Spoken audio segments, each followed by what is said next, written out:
Buenas tardes, ¿cómo están? Otra vez, otra edición de La Esquina, en estas tardecitas de verano, de este año que va arrancando y va terminando el primer mes del año. Arranca el año, empieza el año y termina el mes y nos encontramos acá en los estudios de Zona Crítica grabando este nuevo programa de hoy con un color especial, con el color de la música que le hemos dado.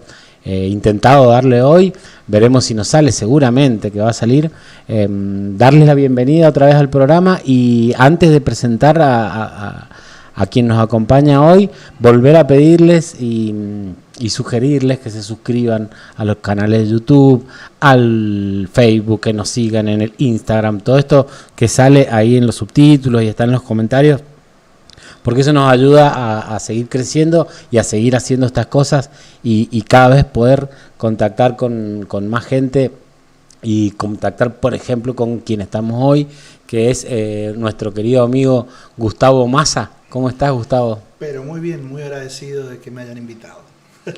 Bien, bueno, Gustavo es músico, como podrán ver, no hay ninguna novedad la que está haciendo, porque maneja la viola ahí. Ya ustedes ya lo están viendo cómo la maneja, pero aparte de ser músico, o digamos sobre que es músico, él es autor y es cantautor y compone música y ejecuta la música que él hace, y la verdad que eso nos da una riqueza que nos llamó y nos instigó a cometer este hecho. A hacer esta actividad de hoy, esta entrevista. Y bueno, como siempre, Gustavo, empezamos la entrevista y empezamos a charlar con la pregunta sobre La Esquina, sobre el programa, cuando te pedimos que si podés elegir una esquina y contarnos por qué. La esquina de la calle Vallofet y Estrada, Juan Manuel Estrada, en el barrio Primero de Mayo. Era la esquina de mi casa.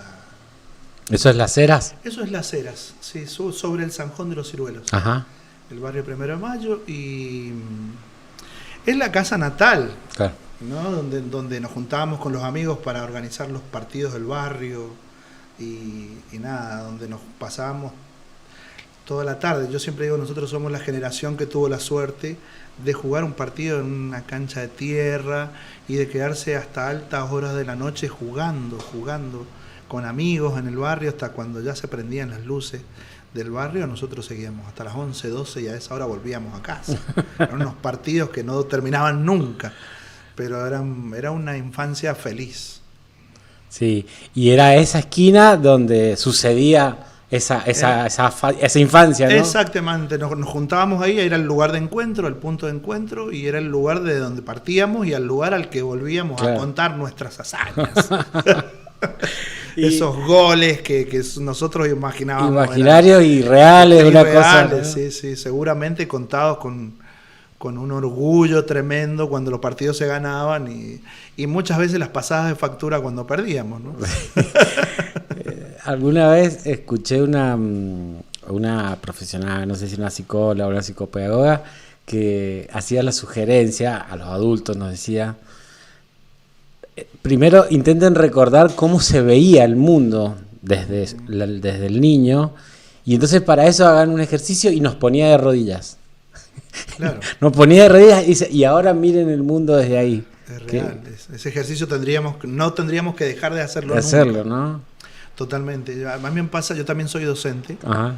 Y me he dedicado en estos últimos años al trabajo a la iniciación musical, que es algo que me apasiona, no al desarrollo del músico ya formado, sino a la iniciación, a un niño que llega a la música, ¿no? Cómo llega uno, por qué, con qué ojos mira el mundo.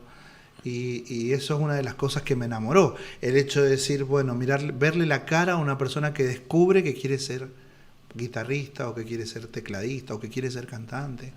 La primera vez que descubre que puede tocar algo, esa inocencia, ajá, ¿no? Esa felicidad, esa luz que, ajá, los chicos tienen. Entonces me parece que eso es algo que vamos perdiendo en función de ir creciendo. Y es maravilloso para mí en esta etapa que ya estoy pisando los 50, un poquito más, poder seguir en contacto con eso. Para mí, a mí me hace muy feliz y yo creo que nosotros mirábamos el mundo con la misma ilusión y pensábamos que todo iba a ser fácil, ¿no? Y que íbamos a poder lograr todo lo que soñábamos. Y no lo fue así. Y la vida nos va colocando a cada uno en su lugar. No es fácil. No, para nada. Pero yo creo que elegí bien en cuanto a la profesión, porque elegí la felicidad, ser feliz, por sobre otras profesiones que quizás, bueno, yo no era eso, ¿no? No hubiese podido nunca ser abogado, porque son profesiones que a mí no me harían feliz, a mí. Claro. Quizás otras personas lo son, pero mi pasión está puesta en otro lado. Hoy por hoy está puesta en tratar de lograr que si una persona descubre que es artista, lo descubra cuanto antes, ¿no? O sea, a los 5 años, a los 4 años. Pero ahí hubo un niño, Gustavo, que descubrió la música de niño. De muy chiquito. ¿Ah, sí? Sí. Yo tuve la suerte yo cantaba, mi papá era cantor.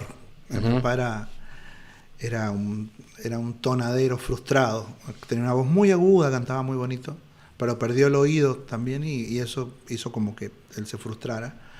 Y en casa se escuchaba mucho cantar. Yo me crié, si bien nosotros éramos de acá de ciudad, nos criamos en la Valle, nos criamos en el Forzudo, cerca de las lagunas de Guanacache, cerca, a 15 kilómetros, en una escuelita. Mi mamá era docente rural, directora maestra de esa escuela. Entonces toda mi infancia yo la pasé allá. Entonces eso hizo que yo pudiera asistir tempranamente a las fiestas que organizaba mi mamá. Llenas de música. Totalmente, porque aparte venía gente de otros pueblos a tocar y los fogones eran interminables y yo me acuerdo haber estado prendido viendo a esos cantantes toda la noche, con una ilusión. Yo quería hacer eso. O sea, yo lo veía, creo que con los ojos de cuando esa gente venía, todo el mundo se alegraba. Yo quería ser ese, ¿no? El que trajera felicidad, alegría, portadores, música, baile. Ajá. Sí, y mensajes también. Mensajeros. Sus canciones traían mensajes de todo tipo, ¿no? Pero era como el que llegaba a traer la noticia al lugar a donde no llega un diario. Eso eran los cantantes para mí en ese momento, creo, ¿no? León Gieco tiene un tema, creo que es un disco también, que se llama Mensajes del Alma. Mensajes del Alma. Y cuando hablabas, pensaba en eso, ¿no? Es decir, quizás el alma se comunica por la música, por el canto, por totalmente, la alegría, ¿no? Sí, yo creo que sí. Ese disco de León para mí es uno de los mejores. Sí. Es un disco hecho en estudio, pero está Gurevich ahí, que es un pianista que es tremendo, que para mí es maravilloso cómo toca. Y un disco que yo respeto y al cual vuelvo. Me parece que es un disco que es escolástico. Algo hay en ese disco que uno todo el tiempo escucha cosas nuevas y podés haber escuchado 10 veces las canciones, pero siempre le vas a escuchar un detalle, algo nuevo. En el texto, inclusive, las canciones son muy profundas. Tocan temáticas que a ninguna persona le pueden resultar ajenas. Uh-huh. Ahí está el alma. En ese disco está el alma de León, totalmente. Sí. y de los músicos que tocaron también. Y vos, esto que te decía, cuando bueno, llegaste, empezaste de chico y demás, ¿y qué te fue pasando cuando fuiste entrando a la música? A mi mamá le gustaba hacer fiestas, sus actos se llenaba el patio de gente bailando. Yo eso lo mamé y lo vi de ella. Mi mamá no era profesora de danza, no era directora de coro, pero ella en su escuela tenía un coro. Y era pasión, era todo pasión, ¿no? Ganas de querer que la gente participe. Entonces yo de muy chiquitito ya cantaba. Yo tenía un problema en esa época, lo sigo teniendo, el hecho de que cuando yo canto no puedo no comprometerme con lo que digo. Entonces me buscaba unas poesías de Gagliardi. Yo tenía 5 años, 4 años, era muy chiquito. Y ya íbamos al jardín, porque nosotros hacíamos jardín con 4 años. Entonces, y yo empezaba a recitar y me emocionaba. Entonces mi mamá me la enseñaba a mí y a mi hermano mayor. Entonces yo la empezaba y cuando me emocionaba mi hermano la terminaba, las poesías. Entonces eso hacía que yo en todos los actos para mí era un escenario. Y yo no tenía ningún problema. Yo descubrí que me gustaba eso de cantarle a la gente. Y de cantar con un fundamento. cantamos en el acto, tal, y el mensaje tiene que ver con lo que estamos diciendo. A mí mi mamá me educó en ese contexto. Entonces gané un primer concurso de canto a los 5 años. Venimos acá a la ciudad y había un concurso, y yo me acuerdo que el premio de ese concurso eran caramelos y galletas y todo eso, y era todo lo que yo pudiese reunir en el guardapolvo. Entonces yo venía con el guardapolvo que me lo había abierto así como para poder... Ese fue mi primer premio. Después de eso yo no dejé nunca más la música. Mi acercamiento fue desde muy temprana edad. Mis padres captaron eso, a ellos les gustaba mucho la música, entonces inmediatamente empezamos a tomar clases de guitarra con Sergio Santi, que era guitarrista en esa época también de los Trovadores de Cuyo. Entonces la guitarra ya fue una compañera desde siempre, y cuando yo terminé la secundaria, que ya nos habíamos venido para acá, bueno, de mi infancia fue en una banda que se llamaban Los Jilgueros de Cuyo, éramos 3 hermanos. Después tuvimos una pequeña transición y después descubrí el piano. ¿Y te pusiste a estudiar? Claro, en la academia de la música, digamos. Sí, empecé a estudiar cuando terminé la secundaria. Ajá. Mi llegada a la música fue muy casual desde ese punto de vista, porque nosotros nos habían dicho que, o lo que yo veía era que ser músico no era una profesión. Uno iba a tocar en los boliches, pero mi papá no tenían. Si bien mi mamá era docente, ella no conocía el ambiente de pero un poco la sociedad en esos momentos era totalmente, ¿no? Sí, música, los músicos. Y los amigos de mi papá tampoco colaboraban mucho, digámoslo así. Sí. Eran los serenateros que te caen a las 4 de la mañana y se llevan a mi papá. Entonces era muy lindo lo que hace, pero ¿de qué va a trabajar? Exactamente. Entonces yo nunca lo vi como una profesión. Ajá. Hasta que empecé a tomar clases de piano porque amaba la música y porque había descubierto el piano. Me compré el piano, empecé a tomar clases.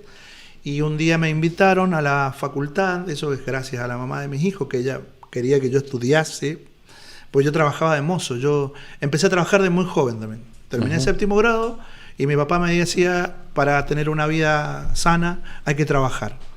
Entonces, él no me incentivaba a que yo estudie, me incentivaba a que yo trabajé. Entonces me regaló un cajón de zapatos que hasta el día de hoy atesoro, azul, cajón de zapatos. Y yo empecé ilustrando zapatos en la calle San Martín y Lavalle. Y de ahí empecé, y de toda la secundaria, después empecé a trabajar de caramelero cuando existían los cines. Eso después, por el premio que te habían dado, claro, que te quedó. Después empecé a ser mozo de bar, mozo de restaurante, pasé a trabajar en Bomarzo, que ahora hoy por hoy es Liverpool. Yo trabajaba en el turno ahí noche. En Rivadavia y San Martín. Exacto, yo hacía el turno de la noche, 7 de la tarde, 7 de la mañana, y de ahí me iba al Colegio Nacional Agustín Álvarez, donde yo estudié toda mi secundaria. Entonces fue una vida de trabajo y de estudio, pero el estudio a la par del trabajo, no sé, la calle me enseñó mucho más en esa época de lo que me enseñaba el colegio, y yo no lo veía como una salida, hasta que descubrí lo importante que era.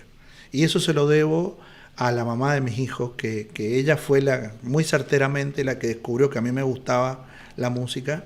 Me invitó a una recepción en la Universidad de Cuyo, de alumnos que iniciaban, y ahí descubrí lo que era estudiar música, y ahí descubrí muchos otros instrumentos que yo desconocía totalmente, o los había visto pero nunca había visto músicos tocando esos instrumentos. Entonces eso hizo que yo empezara a ver la música con otros ojos y con la posibilidad de pensar que esto podía ser una profesión, y ahí ya me abracé de una manera tremenda, o sea, nunca más lo dejé. Nunca más lo dejé. Mira, me salen un montón de cosas para charlar, pero antes, no sé si es fácil lo que te pido, para que nos cuentes con palabras, capaz que después con música, ¿qué sentís vos cuando estás adentro de la música? Qué pregunta. Viste que era difícil. Yo creo que me siento como un barco en el medio del mar, dejándome llevar por las olas, ¿no? Y porque las palabras también son como las olas, tienen un andar, y la música tiene un andar. Y eso me da mucho placer, me hace sentir en un estado que no sé si es terrenal, por así decirlo, ¿no? Además, cuando eso coincide, ingrávido. Exacto, claro. Y eso cuando coincide con lo que uno está diciendo, o con lo que uno quiere decir, yo siempre digo que uno vive en el momento en que está actuando, y todo lo demás es un antes y un después de ese momento en el que uno vive. Cantar es eso, tocar es eso para mí. Pasar vivo. Por ese momento. Uno está vivo cuando está en ese instante. Bueno, todo es para ese instante. Ajá, como que todo se concentra en ese claro, punto. Todo lo que uno hace es para poder llegar a ese instante donde uno realmente está en un estado de felicidad total, absoluto. Mira. Nada te puede hacer daño mientras estás ahí. Claro.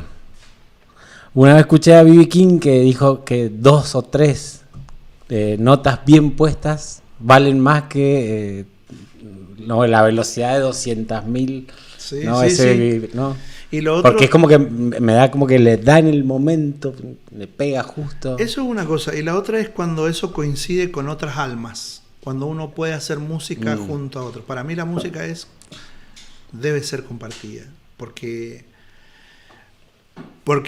se potencia esa sensación de seguridad, de tranquilidad, de sentirse acompañado, de caminar con otros, ¿no? Y eso te da una sensación de satisfacción que pocas veces lo he logrado en otras cosas. Está bueno, y me quedé esa idea que es como el mar que te mece o el agua que te mece. Y uno va ahí, se va dejando llevar por eso. Está muy bueno. Entonces cuando uno hace música con otros, es maravilloso. Claro. Es un diálogo, ¿no? Yo te tiro un pase, vos me tiras otro. Yo espero a que vos hagas ese amague y juego yo, ¿entendés? Jugar con otros, eso es maravilloso. Y has tenido y tenés grandes hermanos y hermanas de la música, ¿no? Sí, sí, completamente. En primer lugar, bueno... Es un hecho colectivo, digamos. Qué buena pregunta. ¿No? Es un hecho colectivo. Es un hecho colectivo. Que todo el mundo debiera transitar. Yo no me refiero solo en la música. Calculo que eso también se vive en todo tipo de artes. En la pintura, en la escultura, en la actuación. ¿Sí? En todo eso, en la narración. Se vive todo eso. Entonces, todo el mundo debiera transitar en estas épocas donde el arte es tan poco valorado. La gente es cuando más tiene como una responsabilidad de acercarse al arte. Porque en el arte va a encontrar todo aquello que la sociedad no nos enseña. ¿No? Que no nos enseñan en la escuela tampoco. En el arte está el diálogo, el esperar al otro, el ¿cómo se llama? Escuchar. El escuchar. Por ejemplo, en la música. ¿No? Escuchar. ¿Viste hoy que parecen esos monólogos que hacemos entre nosotros mismos? Somos todos individuales. Sí. ¿No? Eso pasa con los chicos, con los niños, en un aula. Vos entrás, abrís la puerta y está cada uno en su mundo, cuando son muy chiquitos, ¿no? Esa es la primera etapa. Y entonces cada uno está en su mundo, jugando con sus juguetes, y poder lograr que ellos puedan cantar todos una canción, ese es el primer paso, ¿no?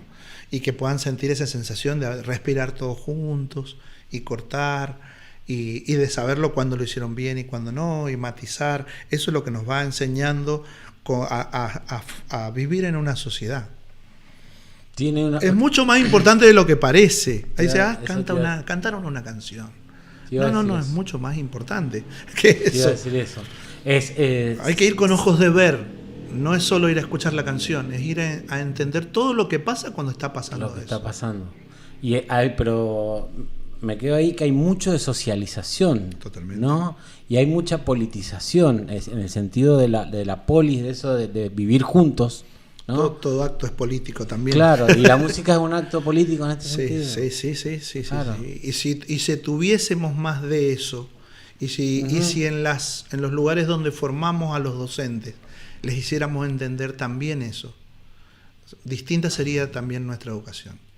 Porque a veces yo siento que la sociedad, mucha gente castiga a los docentes, señala a los docentes, pero muchos docentes no tuvieron esa preparación.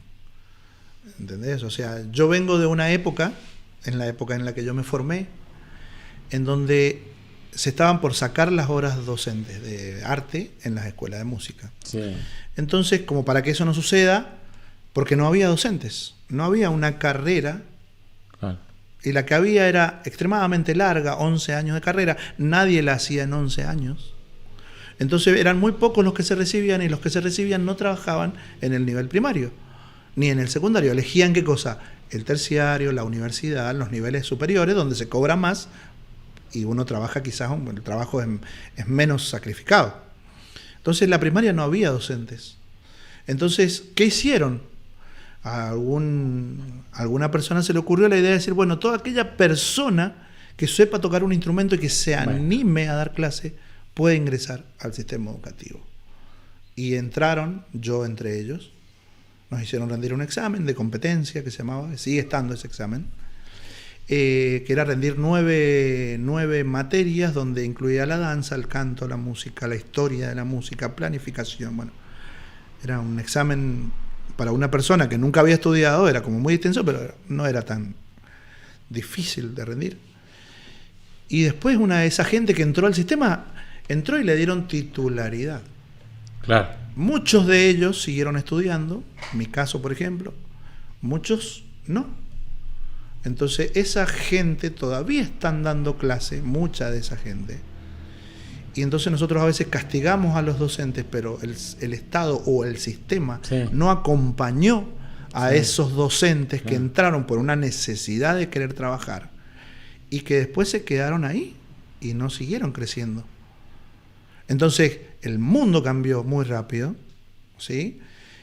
Pero no todos los docentes se capacitaron para que eso...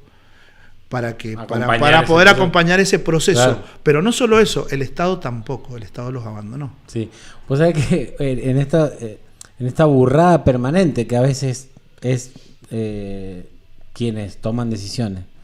Yo recuerdo esto que vos decías, que hicieron, bueno, como cerrar todas estas áreas y todas estas temáticas para los chicos en la escuela. Y mientras hacían eso, también apareció el cuento esto de que en Finlandia eran los mejores que estudiaban, el mejor sistema educativo. Entonces cuando fueron a Finlandia, resulta que le daban música, arte, y ahora los tipos se quedaron ahí como diciendo, bueno, parece que el camino va por ahí. No saben qué hacer con las artes. No saben qué hacer. Claro. Han surgido ideas de que, viste que intentaron, hace muy poquito tiempo atrás, Mendoza tiene como un sistema educativo en cuanto al arte, en lo musical, como muchos sistemas paralelos, lo que se llama parasistema, ¿no? Uh-huh. Entonces vos tenés la universidad, tenés una carrera de música popular y una carrera como formado como músico académico clásico, y después tenés las terciarias que forman a los que van a ser docentes para otros sistemas educativos, ¿sí? Y después tenés las escuelas artísticas. Y después tenés ¿cómo se llaman? Las escuelas artísticas vocacionales que se llaman. Y después hay un montón de orquestas, así que forman parte de lo que se llamó orquestas del Bicentenario, coros y orquestas del Bicentenario.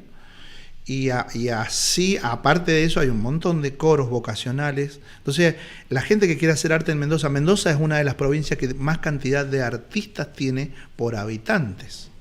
Una provincia dentro de todo muy culta. A veces se la castiga como que nosotros somos muy aburridos, no aplaudimos a todos. Pero el nivel educativo en cuanto al arte es bastante grande. La gente tiene un concepto bastante bien formado en cuanto a lo educativo. Entonces, hace un tiempo atrás querían sacar las escuelas artísticas, municipalizarlas, lo cual me parece una aberración, porque siguen pensando en la educación como un gasto y no como una inversión. Claro. Y no todo tiene que producir dinero.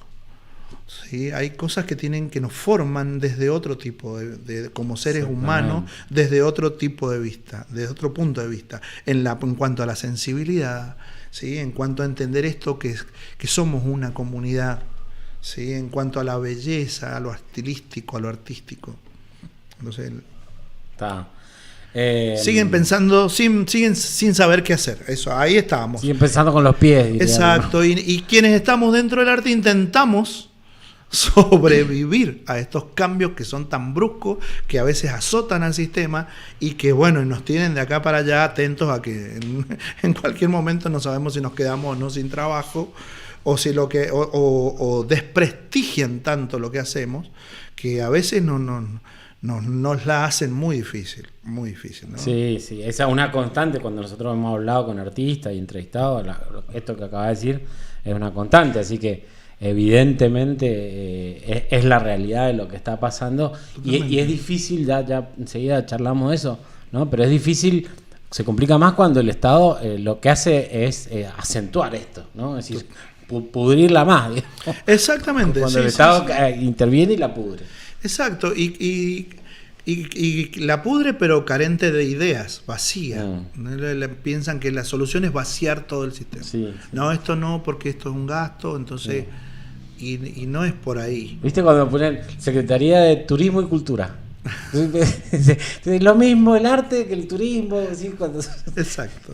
Parece que... Lo estamos viviendo en la actualidad. Sí, claro. Parece... Lo cual el cultura es como es un ente agregado a turismo, porque realmente todo el énfasis lo ponen en turismo, y la cultura es como que para que los artistas vayan a divertir un poco a los turistas que vienen, claro. Pero no le encuentran el sentido. Claro. ¿Y cómo te das cuenta? Y en los artistas que traen a la fiesta de la vendimia. Exacto. Vacío de contenido. Piensan solamente en que tiene que ser convocante el artista que venga. No importa la rama que venga. El día que puedan traer un youtuber o una aplicación, una inteligencia artificial, lo van a traer. Acuérdese, Roberto. Totalmente. El día que puedan traer un robot o transmitirlo. Sí, porque si eso trae gente no les importa nada. Se acabó, claro. No les importa. Gustavo, sos compositor. De canciones. Sí. Y eso yo lo veo que recién te acercabas a cuando nos contaba cómo te acercabas a la música y te acercabas con palabras. Uh-huh. Y me parece que tenés ahí como una antena prendida todo el tiempo, y eso te llevó a volcarte a la composición. ¿Te gusta hacer canciones? ¿Qué te pasa? Qué bueno. Sí, me gusta hacer canciones, pero me gusta hacer canciones que tengan un contenido social. Uh-huh. Mi música en general tiene que ver con eso, con la letra, con la composición de letra, o con la composición de música también en algunos casos, o colaboración con un montón de músicos. He colaborado haciendo canciones, muchísimos. Para mí la música tiene que ser, tiene que romper estructuras, tiene que decir algo, tiene que contar historias, pero no historias más de lo mismo. No, tiene que decirla.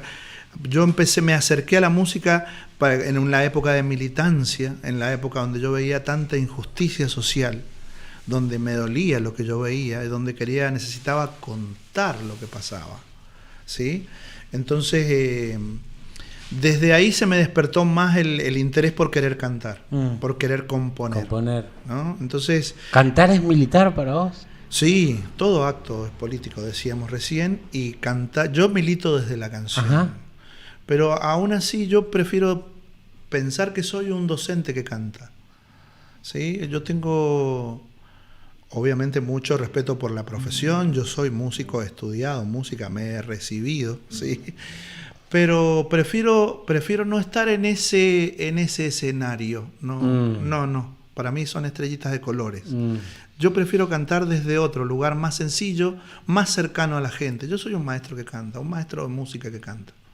Un profesor, una persona que está cerca de la gente, que sabe lo que le pasa a la gente, y desde ahí canto. No quiero el título de el compositor o el músico. Sí. No. Amo lo que significa la tradición y la cultura para la gente, y lo he vivido trabajando en cultura, de ir a los lugares y ver a la gente llorar cuando pasa su reina.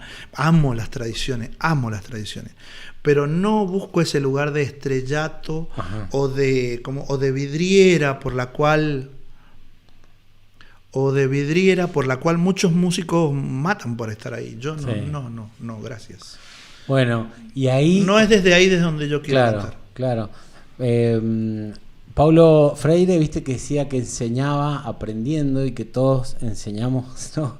Y ahí me parece que esto, cuando vos decís enseño, soy maestro, es porque te gusta aprender y tomás, y de ahí sacás tus composiciones. Totalmente, sí. Es más, yo he compuesto muchísimas canciones con los niños. Con niños, y he compuesto canciones con adolescentes y con gente adulta, con poetas, con músicos. Ajá. Con mucha gente he compuesto canciones.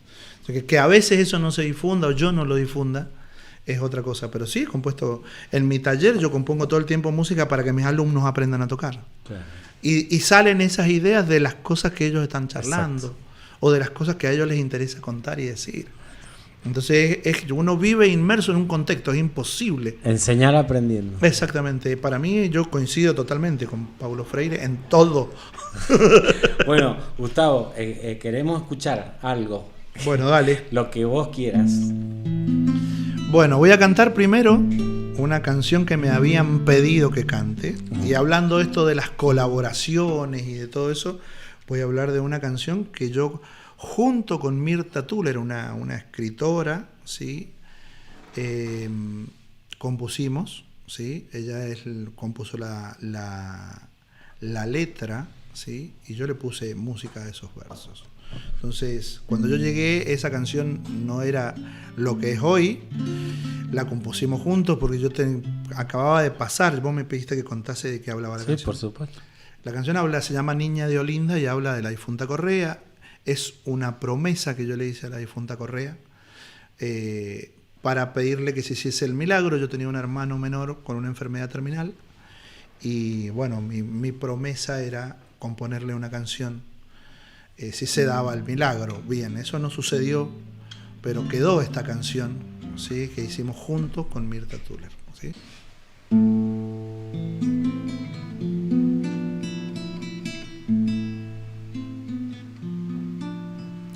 Voy a vos como el tiempo, seguro, inmutable, tácito. Voy a vos como a la vida, completamente desnudo de armaduras y follajes, con el corazón de bandera y la razón como guía. Voy a vos, soy el alfarero que adivina en la arcilla un sinnúmero de formas, aquel que abriga en su pecho florecido un corazón con vocación de ave y de semilla. Voy a vos, a tu esperanza, a los 4 lados de tu risa, a la sombra de tu abrazo, al abrigo de tus playas y a la paz de tu sonrisa. Voy a vos, serenamente presuroso, sutilmente desbocado.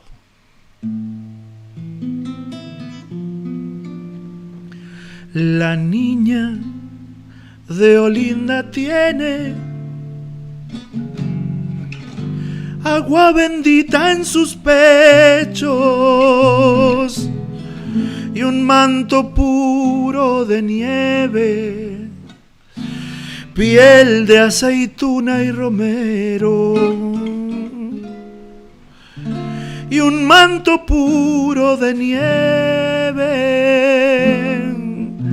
piel de aceituna y romero.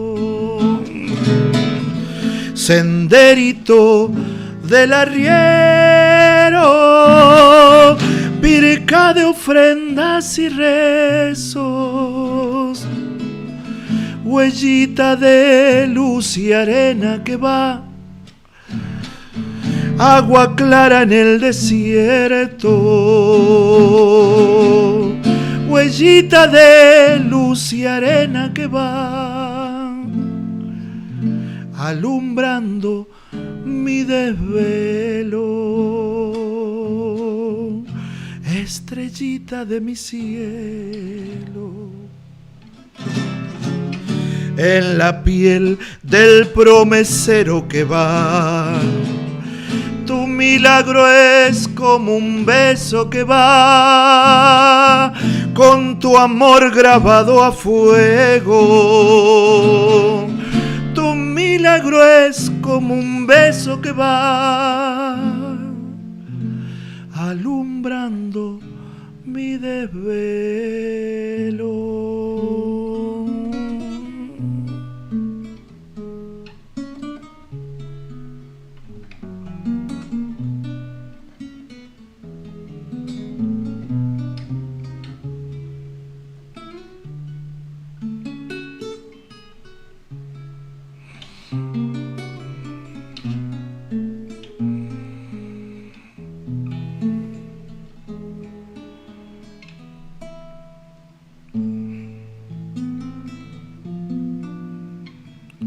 Mensajera desde el sur, agua clara en el desierto, amamantando a tu niño quizás en el jazmín de tus senos,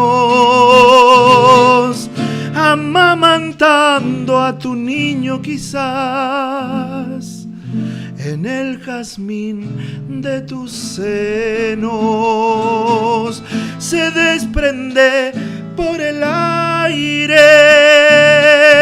el perfume de los ruegos para que el pueblo confíe mi bien en el milagro del pueblo, para que el pueblo confíe mi bien en el milagro del pueblo.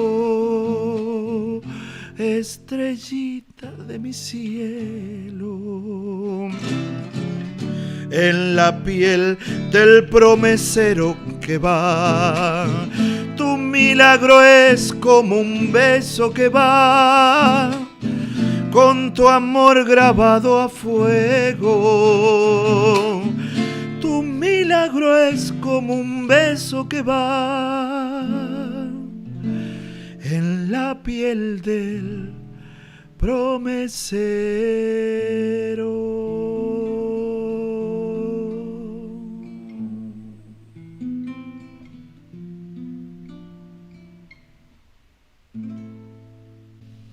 Muy bien. ¿Se puede aplaudir, no?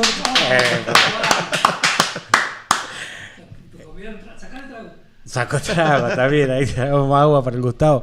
Pero bueno, no, sí, impecable.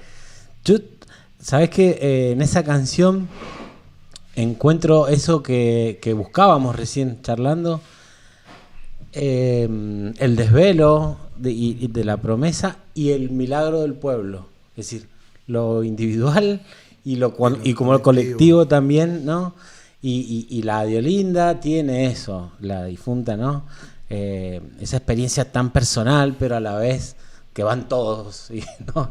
Sí. Yo, por ejemplo, yo soy devoto de la difunta Correa y es una de las cosas que me sigue emocionando, el hecho de poder llegar allá y ver a gente, ¿no? que hace los sacrificios que hace como para poder cumplir sus promesas y con la fe. A mí lo que más me enamora de todo este tema de las tradiciones y de la cultura de nuestra gente es esa, cuando la fe se manifiesta, ¿no? Cuando la gente cree en algo y realmente respeta eso que cree. Por ejemplo, pasa cuando uno está en la fiesta de la vendimia, en el acto central, y de repente se apagan todas las luces y aparece la Virgen de la Carrodilla. Es impresionante. Yo como músico he escuchado 158.000 millones de veces la Virgen de la Carrodilla, pero cuando se canta en ese contexto, en ese momento, sí, es cuando uno, vos decís, es como si la estuviera escuchando por primera vez, sí, porque vos ves el contexto de la gente que de la nada inmediatamente se pone de pie y prende una vela. Y la gente está esperando ese momento. Como que se ve la fe. Claro, se manifiesta. Totalmente, ¿no? ¿no? Cuando se manifiesta la fe. Exactamente. Cuando se manifiesta es maravilloso poder verlo. Y yo lo he visto siempre por la profesión que tengo y todo eso, aferrado a esos momentos, a actos que tienen que ver, o acciones que tienen que ver con el arte, ¿no? Uh-huh. También lo he visto en la militancia en los barrios muy humildes. Yo he militado muchos años en los barrios. Y lo he visto muchas veces ese mismo milagro, y bueno, lo que me hace seguir creyendo y teniendo fe y querer seguir cultivando y transmitiendo esa fe y ese amor por las culturas. Uh-huh. Muchas veces, viste que se menosprecian las dos actividades, ¿no? La militancia y el arte. Uh-huh. Y vos las juntás a las dos y decís, no, yo ahí soy feliz y encuentro cosas tan maravillosas como estas que hablamos. Allí encontré mi lugar. Ajá. Allí encontré mi lugar. Uno puede militar de muchas maneras. Uno puede militar desde su profesión, desde la música. Pero cuando coincide el amor que por lo que uno ama, ¿no? Con el hecho de poder brindarlo en primera persona a otras personas que verdaderamente lo necesitan. Es maravilloso. Es maravilloso. Yo tengo muchas anécdotas de situaciones que han sucedido. Por ejemplo, una de una señora que tenía 8 hijos y que trabajaba de celadora en una de las escuelas donde yo trabajaba, en el barrio La Favorita. Entonces los chicos, en general yo tengo muy buena vibra con los niños, yo llego muy bien al público más de pequeño de edad. Y todo el tiempo me decían los chicos, profe, usted tiene que ir a comer a nuestra casa, y usted tiene que ir a nuestra casa, y tiene que llevar la guitarra porque queremos que cante, pero tiene que ir. Y bueno, y tanto me insistieron, que fui. Porque yo no soy de ir todo el tiempo a la casa de los niños o a las casas de los papás de los chicos, pero hubo una época en que lo hacía mucho, ¿no? Porque las familias me invitaban. Y ahí en la Valle me pasaba que me iba un lunes y me volvía un viernes. Y te juro que es así. Y el martes me quedaba con tal familia y el miércoles iba a la otra. Y yo trabajaba 2 días en la Valle, pero estaba toda la semana allá. Pero era feliz. Era en una época donde hacíamos mucha música y bueno. Pero en esta época, en ese momento, yo me di cuenta que ellos querían que yo fuera a hacer música a su casa porque ellos eran felices cantando conmigo y se sabían todas las canciones. Entonces decidí ir. Cuando llegamos a la mesa a la hora de comer, lo que se sirvió en la mesa fue una fuente, un bowl de ensalada de lechuga.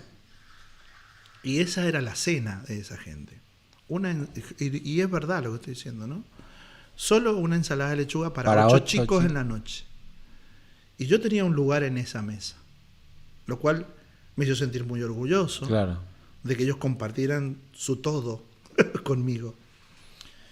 Y creo que pocas veces he cantado con tanta alegría y he encontrado sentido al canto.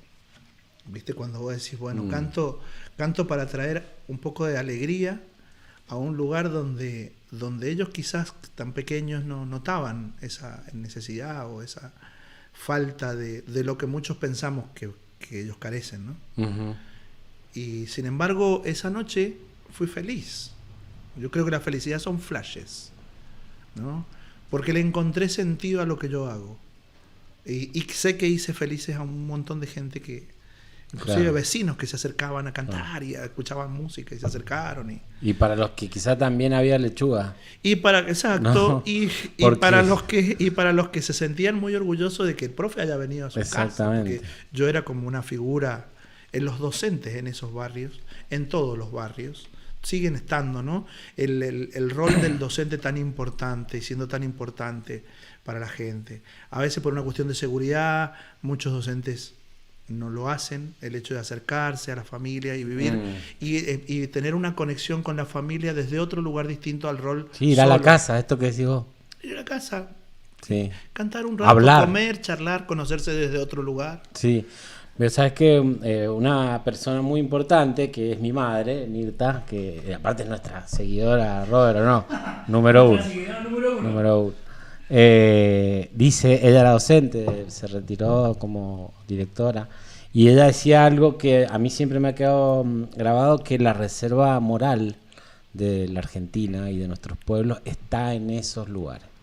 Así como las reservas de gas están en Vaca Muerta, ponele. Uh-huh. La reserva moral, los valores morales más importantes están ahí. Uh-huh. Esto de abrirle la puerta a alguien y compartir lo poco que se tiene y invitar más gente y convocar la alegría y respetar al que enseña y al que aprende. Esos son valores, viste, que parecen tan simples, pero por ahí uno en otros lugares escasean, ¿no? Sí, y en estas épocas donde el rol del docente es tan vapuleado y tan menospreciado, ¿no? Como que eso es algo que a mí me duele cuando alguien habla mal de un docente, ¿no? Porque detrás de eso hay una persona, hay una familia y se desconoce a veces la realidad de los docentes. Entonces, bueno, está bien, habrá de todo. Como mi mamá siempre decía, en la viña del Señor hay de todo menos uva. Pero yo creo que sigue estando ese amor por la profesión y el hecho de querer hacer las cosas bien. Sí. Es una gran, noble y gran profesión. Gustavo, también yo escuchando tus composiciones y tus canciones, noto que tenés como una, digamos, una mirada sobre la realidad que te va nutriendo y lo digo específicamente sobre la ciudad. A mí me parece que vos vas captando las historias de la ciudad y que ahora que nos contaste que trabajaste con el cajón de zapatos y el mozo, digo, Claro. si hay alguien que conoce la jungla de la ciudad, son esos, ¿no? Sí. Y los músicos, claro. Sí, totalmente. La ciudad yo creo que, no sé, yo ahora lo estoy viviendo también con mi hijo, ¿no? Yo Ajá. tuve una adolescencia difícil.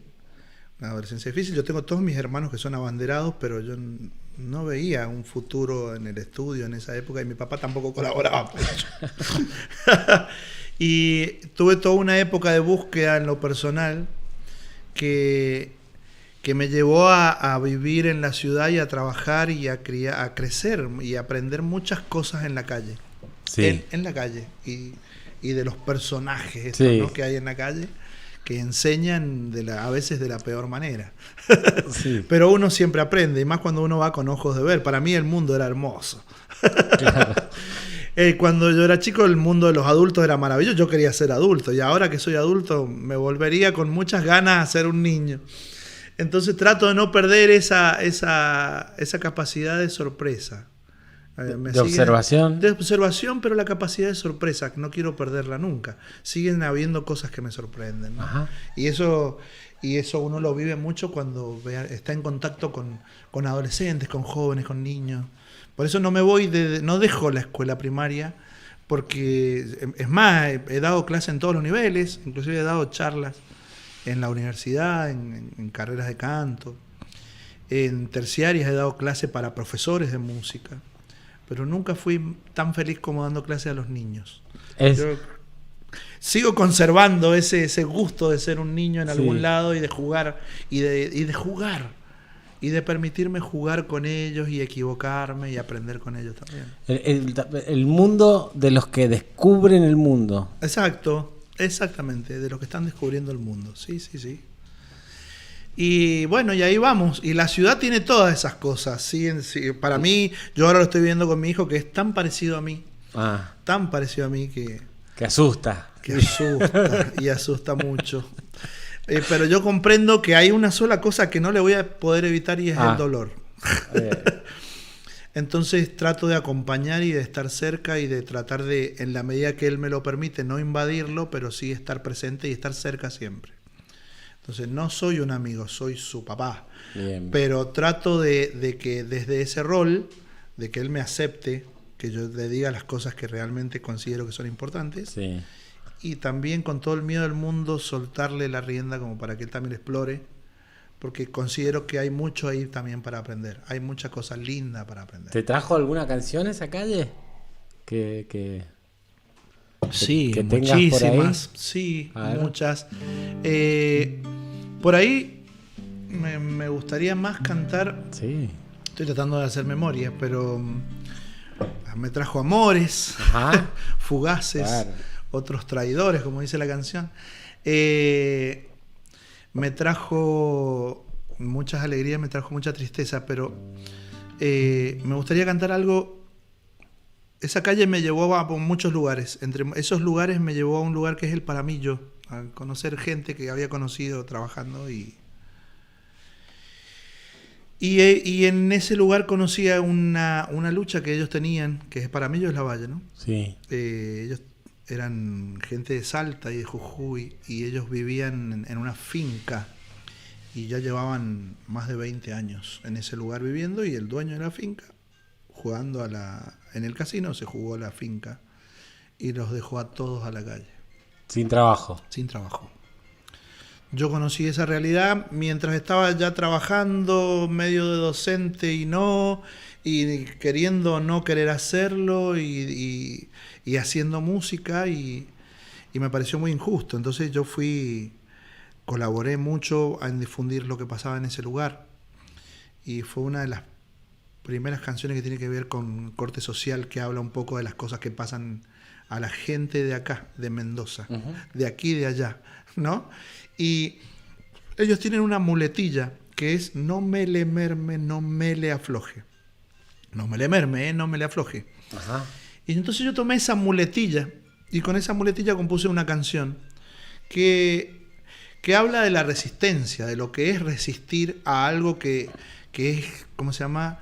Que es inmediato y que no se puede, ¿cómo se llama? Evadir, ¿no? Y que era el desalojo. A ellos los iban a desalojar de ese lugar y ellos llevaban más de 20 años y Terrible. tenían que resistir 6 meses. Terrible. Para que se cumplieran esos 20 años que ellos tenían en un papel que demostraba que ellos llevaban ahí eso. Entonces esa tierra les pertenecía. Pero tenían que aguantar 6 meses. Tenían que aguantar 6 meses. Y ahí venían los desalojos y venían todo lo que sufrieron en ese tiempo. Entonces yo compuse una canción para ellos que se llama Aguante Melé. Melé no es ninguna persona, es la muletilla claro. que ellos usan y que la usan muy seguido, ¿no? Yo creo que esta canción, aguantar, resistir, es lo que nos queda a todos hoy por hoy. Hablando esto de la militancia, esto de la docencia, esto de ser padre, esto de la calle. Aguantar y resistir porque todos pensamos que es posible construir un mundo mejor, pero hay que construirlo. Y en ese mientras tanto no queda otra que aguantar, no queda otra que resistir, porque nosotros no peleamos solo por nosotros, nosotros luchamos por nuestros hijos, por los que vienen detrás, por nuestros nietos, por nuestras compañeras, por la gente que amamos, ¿no? Entonces, de eso habla la canción y dice así.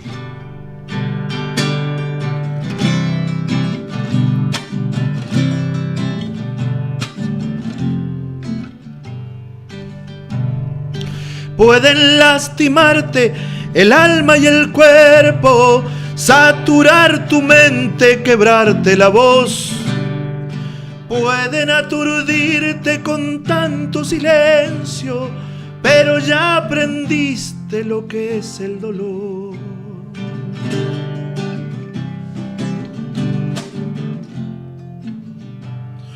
Pueden confundirte con tantos misterios, despreciar tu lucha, olvidarse de vos. Pueden arrancarte la tierra del pecho, pero ya aprendiste a pelearle al dolor. Aguantémele, aguántemele, aguantémele, aguante. Porque sos el fruto que entrega el desierto, la flor en la piedra, la vida que va. Árbol que solito resiste el invierno, sos el agua fresca buscando su mar. Aguantémele, aguántemele, aguantémele, aguante.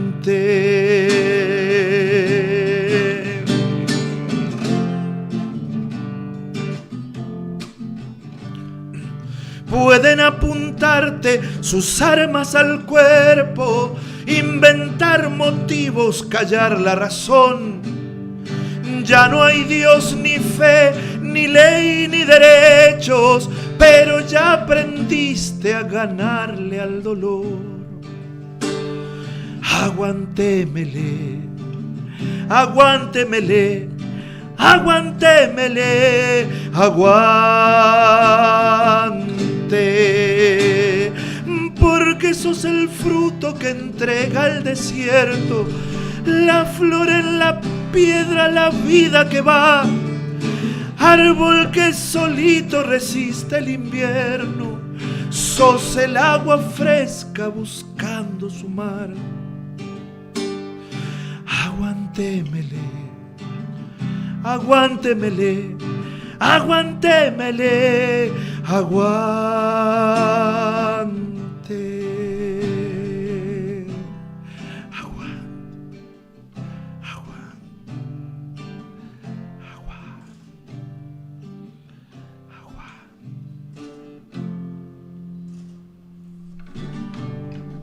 Otro aplauso fuerte. Ahora aplaudo yo porque Roberto está con la cámara sacando fotos. La gente cree que yo hablo con una persona imaginaria, Roberto, porque ahí me lo mencionaban de las anteriores. Sí, va a tener que aparecer en algún momento porque si no ya me toman por loco. No, impresionante. Gustavo, tomás el camino y recorres el camino de los que menos tienen y de los que resisten. Sí, y he aprendido mucho en ese camino. Porque yo en un principio, en la búsqueda, yo pertenecía a una banda, formaba parte de una banda de músicos que se llamaba Kimei, que éramos músicos en nuestra primera formación, todos le estábamos apostando mucho a la banda porque pensábamos que podíamos vivir de eso. Era una época de búsqueda, ¿no? Esa búsqueda nos llevó a ganar muchos festivales de la provincia, nos llevó a ganar Cosquín 2 veces, nos llevó a Varadero, y entre tanta búsqueda uno se va encontrando con mucha gente, y entre esa gente nos encontramos con León Gieco.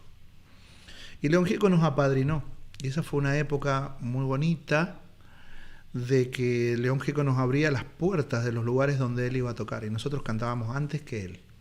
Y así llegamos a Varadero, y fue la primera vez que una banda mendocina abría Varadero, pero era una época de búsqueda, una búsqueda distinta, ¿sí? Entonces, cuando yo decidí dejar esa banda, pues nosotros éramos un cuarteto vocal con una banda muy importante en cuanto a músicos, y los arreglos eran 50% vocales y 50% instrumentales, no había líderes, teníamos como un montón de reglas, tantas reglas que era... Con el tiempo se fue haciendo bastante pesado sostener todo eso, claro. Y convivíamos mucho tiempo entre nosotros. Bueno, lo que pasa cuando uno está creciendo, ¿no?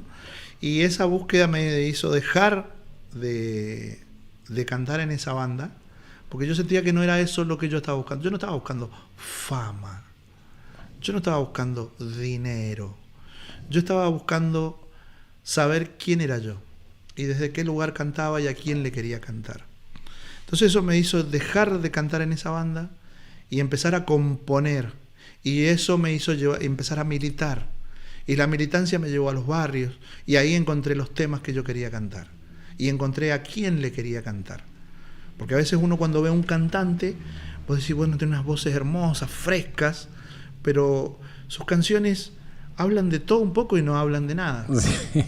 Entretenimiento. Claro, y yo estoy muy en contra de la música como entretenimiento. O sea, no en contra, pero no es lo que yo soy. Claro. No lo critico ni lo juzgo en lo demás.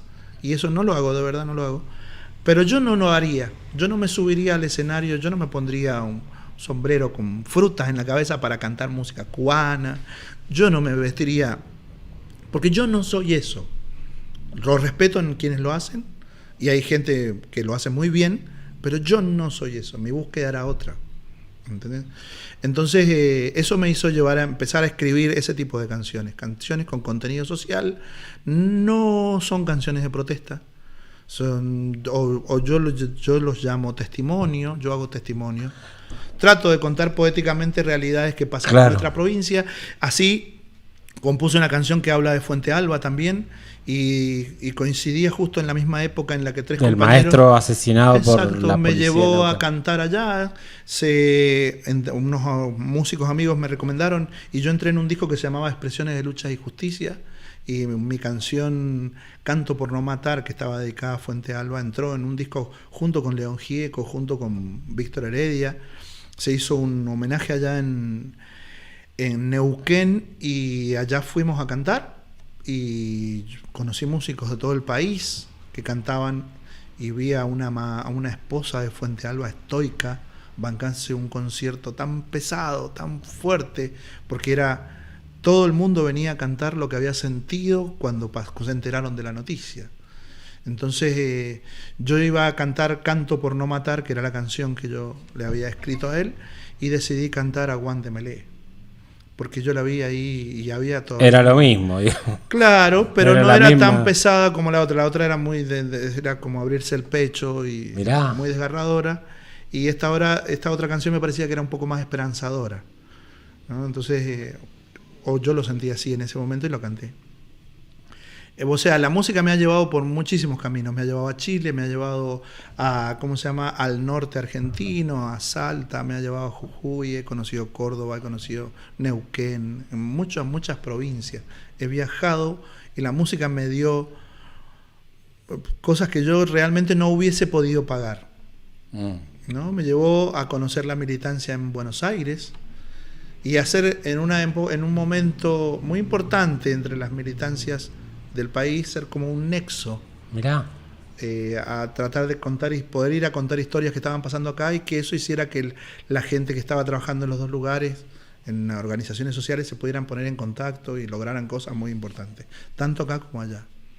Yo solo fui un nexo que logró unir, ¿no? No, pensaba el que canta y el que cuenta a la vez. Me parece que vas por ahí, ¿no? Sí, a mí me cuesta mucho definir lo que yo hago. Lo que yo hago es lo que yo soy. Claro. Yo no puedo ir a un lugar y no observar lo que pasa. Claro. No me es ajeno el otro. No me es ajena la realidad social en ningún lugar. Entonces yo trato de cantar eso, de ser honesto con lo que digo y de ser honesto conmigo. Me quiero mirar al espejo y reconocerme. Es como muy obsesivo eso en mí. El hecho de no traicionar mis principios cuando canto. ¿No? Entonces, ¿será mejor? ¿Será peor? No me interesa juzgarlo. Yo lo hago y largo las canciones. Tengo 5 discos grabados, pero solo edité uno. Recién ahora estoy intentando ordenar un poco ese mundo de todas las cosas que he hecho, porque cuando miro para atrás es inmenso el camino. Y de colaboraciones con un montón de músicos, muchísimos músicos. Entonces, es poder plasmar y todo eso, me encantaría poder hacerlo, pero no con el berretín de decir, miren quién soy yo. No, solo por el hecho de decir, bueno, mucha gente no conoce mis canciones. Exacto. Es lo que nos pasaba. Claro. Entonces yo lo que quiero hacer es cantarlas y dejarlas, y quien considere que hay algún valor en ellas y las quiera sacar a pasear, que lo pueda hacer con total libertad. Y traen mensajes y eso está bueno. Eso está re bueno. Contanos otra más. ¿Canto una más? Sí, Bueno, Roberto. Vamos todavía.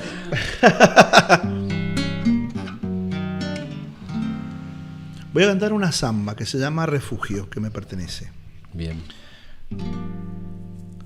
Vengo de tus ojos, escapando. Solo el tiempo me separa de tu soledad. ¿Qué será de mí sin tu consuelo? Mariposa que me acercas a la sal. ¿Qué será de mí cuando a tus besos los reclame mi necesidad?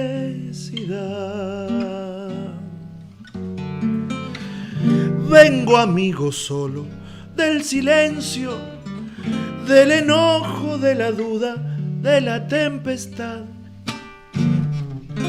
¿Qué será de mí cuando los miedos me seduzcan y alimenten con su pan?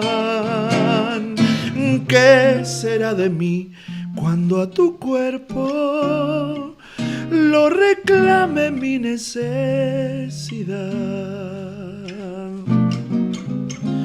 ¿Qué será refugio de mis días? ¿Qué será de mí cuando yo, corazón al sur, zarpe de mi paz, me arriesgue a tu vuelo para vivir ahí sí, para vivir ahí sí, para vivir?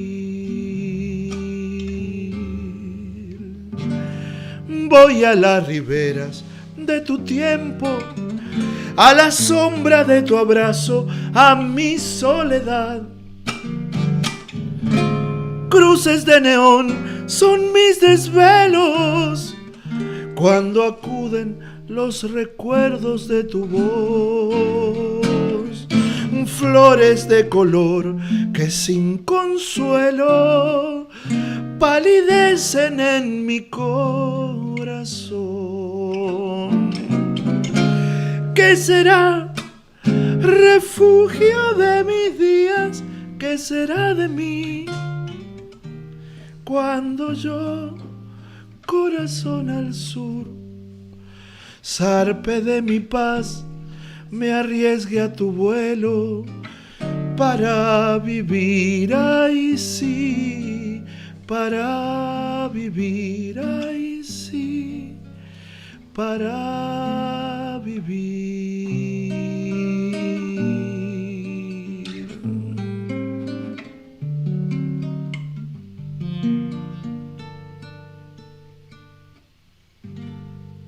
Excelente. Gracias. ¿Sabes qué? Vamos a hacer unos recortes que siempre nosotros hacemos para que haya en el canal la música de Gustavo, para cuando uno quiere escuchar música, por ejemplo, pone, ¿cierto? Con la calidad que tiene. Muchas gracias. Gustavo, ¿sabes qué? La guitarra. Que yo, de todo lo que vos estás diciendo, pienso, es la guitarra el instrumento es que te permite, digamos, que te da más llegada, más socialización y todo esto que hablamos. No es lo que... Yo no soy guitarrista. Sí. Y eso me encanta aclararlo porque la gente piensa que yo soy guitarrista. No, Sí. no. Yo estudié guitarra cuando era joven, pero no es el instrumento con el que yo me siento más cómodo. Sí. Yo soy pianista. Sí. Pero es muy difícil llevar el piano a todos lados. Y Sí. hay muchas veces, como vos decís, es el instrumento que más me acerca. Y quizás es como el que está más a la mano y es el que me permite poder, ¿cómo se llama? Abrazarme a ella en lugares donde no hay luz. Claro. Eso te iba a decir. Donde tengo que ir a cantar y no hay luz. Y bueno, sí, es Es la mejor compañera Sí. de la ruta, digamos, Exacto, ¿no? sí. Del sí. camino. Totalmente, sí. Pero yo toco 9 instrumentos. Sí, total, sí. Toco 9, pero quizás es con la que tengo más a mano y con la que más compongo. Pero yo me siento mucho más cómodo, más libre en el piano. En el piano, mirá. Yo me considero más un pianista que un guitarrista. Ajá. De hecho, mi carrera fue la licenciatura en piano. La carrera Casi, profesional. Claro, sí, en la universidad, y a punto de recibirme decidí cambiarme a la terciaria y por eso dejé la carrera de piano, porque fue una cuestión de necesidad de querer. Yo ya tenía 29 años, 30 y ya me quería casar y necesitaba tener un título que me permitiera poder dar clases. Entonces me cambié y bueno, no me lo perdono nunca no haber terminado la carrera, pero pero en realidad yo me considero más un pianista. Bien. Mira, una pregunta para terminar que intentará, no creo que lo logre, pero es difícil, ir hacia el futuro, pero ir hacia el pasado al mismo tiempo. Una idea. Sí, la pregunta sería, si vos le tendrías que contar a ese niño que estaba en la calle de Vallofet, ¿qué te va a pasar? Ajá. Que se quede tranquilo. Ah, Que todo va a estar bien. sí. Que Pero con escuche la su corazón. Sí. Que escuche su corazón. Creo que durante mucho tiempo no lo hice y eso me hizo buscar tanto cuando en realidad siempre estaba ahí. La música me acompañó desde muy pequeño y no solo como observador, sino como cantando, como cantante. Cantaba, bueno, no solo en los coros de mi mamá, en los tríos, en los dúos que se podían llegar a armar. Recitar, me encantaba recitar, me gusta recitar, me gusta mucho recitar. Es algo que se está perdiendo, pero es algo que me gusta hacer. Por ejemplo, el recitado que precede a La Niña de Olinda es un recitado. Dice: voy a vos como al tiempo, seguro, inmutable, tácito. Voy a vos como a la vida, completamente desnudo de armaduras y follaje, con el corazón de bandera y la razón como guía. Voy a vos, a tu esperanza, a los 4 lados de tu risa. Voy a vos, serenamente presuroso, sutilmente desbocado. Ese es el mensaje para el niño, ¿no? Exactamente. No lo había pensado así. Pero sí. Ese era el mensaje. Bueno, Gustavo, es difícil para el animador que está acá decir cosas después de las palabras. Claro, después de las palabras. Pero sí, te quiero agradecer mucho que hayas venido y no sé si es la palabra, pero sí, felicitarte por eso que parece que has encontrado de que te sentís feliz haciendo lo que haces. Totalmente. No es fácil. No, para nada. Y es algo que yo quiero transmitirle a mis alumnos, a mis hijos, principalmente a mis hijos. El hecho de que cuando elijan con el corazón. Que elijan la felicidad. Que no elijan con el bolsillo. Porque yo tengo muchos alumnos que son abogados, médicos, profesionales muy reputados en sus ramas. Por ejemplo, un especialista de columna, el más importante de Latinoamérica, que es mendocino, abogados prestigiosos, que muchos de ellos me han dicho en algún momento, si yo hubiese sido valiente sería músico. Mira. Claro, porque ellos por mandato tuvieron que elegir una profesión y después se dan cuenta que tienen todo lo que te puede dar la tranquilidad que te da una profesión de esas en cuanto a lo económico, pero no son ellos completamente. Entonces siempre vuelven a la música o buscan o necesitan de eso como para poder equilibrarse, ¿no? Entonces yo quiero felicitarlos a ustedes porque estos espacios para nosotros, para los artistas, para los músicos, para todos, son en estas épocas donde la cultura está totalmente, se ha producido un vaciamiento hace por lo menos 6 años, 8 años, son importantísimos, porque son espacios de difusión para gente que no tiene la posibilidad, ¿sí? Claro. De poder dar a conocer lo que hace o que nuestra gente conozca a nuestros artistas, a la gente que piensa la Mendoza de hoy, ¿sí? Porque conocemos un montón mucha gente aprende historia por los memes de Facebook, pero claro, yo creo que en realidad es muy importante poder ver a la persona, totalmente, ¿sí? Y poder observar en primera persona lo que esa persona piensa, no solo lo que canta, sino cómo piensa esa persona. Entonces, eso, ustedes están haciendo eso y yo quiero agradecer. Ojalá que lo que yo haya dicho sirva o le sirva a alguien para empezar un camino o para animarse a hacer algo que no se animaba antes. Ojalá que les sirva, que sea luz para el que escucha. Pero yo quiero agradecerles a ustedes, porque sin ustedes esto no sería posible. Entonces, aguántemele. Más que nunca, aguántemele, ¿no? Hay que aguantar, hay que resistir. Gracias, muchísimas gracias. Sí. Siempre la mayor satisfacción es cuando alguien te escribe y te dice, estuvo muy bueno lo que escuché. Claro que sí. Y viste, porque cambia esta inversión y es lo que nosotros intentamos, que haya escucha, que nos escuchen y que los escuchen a los invitados. Yo me he sentido muy cómodo y estoy muy agradecido, así que se me ha pasado el tiempo de una manera increíble. Muchas gracias. Gracias, Gustavo. Será hasta siempre. Bueno, y con Roberto nos despedimos con el amigo imaginario. El amigo imaginario, que la gente cree que es un amigo imaginario. No, bueno, con Roberto en la producción, Roberto Rey en la producción general del programa La Esquina y Rodrigo Aguilar, quien les abre en la animación. Nos despedimos hasta la próxima edición de La Esquina. Síganos, pero para seguirnos es más fácil suscribirse al canal de YouTube y a la página de Facebook y seguirnos en Instagram y demás. Y una novedad, Roberto, TikTok, en cualquier momento TikTok. Pero bueno, Roberto, todo suma. No vamos a mundializar. No. Hasta la luna no paramos. El día que hagamos de La Esquina desde la luna, Roberto. Por lo menos de la estación internacional. Por lo menos. ¿La de los chinos o la de los estadounidenses? Problema. Siempre más cerca, siempre lejos de los gringos, me parece. Con el corazón al sur, como dice Gustavo. Un abrazo, un saludo y gracias por escucharnos, por vernos y seguirnos. Nos vemos.